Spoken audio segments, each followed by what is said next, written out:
Milay, ekeko hoe tsy manolatra ny rahatranao taloha.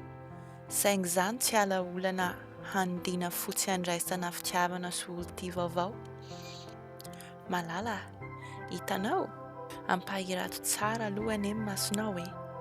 Misy tena misy ny vonona ity sy hanajanao, tsy manam-pikasana ny anampitsilo vao na mbola angaroaro ny fery anatinao.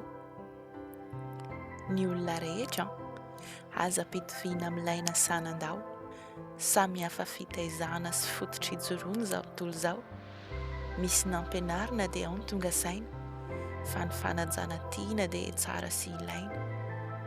Ny ankosoka fitizana amam-bonanao, azoko fa zao e, ny entina mamitaka dia saritsarin-javatra tsara be daholo. Taiza aky malala ny nisy nanao sandoka vola ariary folo a? Dia izay aky malala, fa fao ny ranomaso. Fiainana an-tany mety ho tojo-akaso fa miarina mijoro dia mitindray. Ataovy an-tsaina foana hoe ndry aky milay a. Tsirendrika spika 12:20.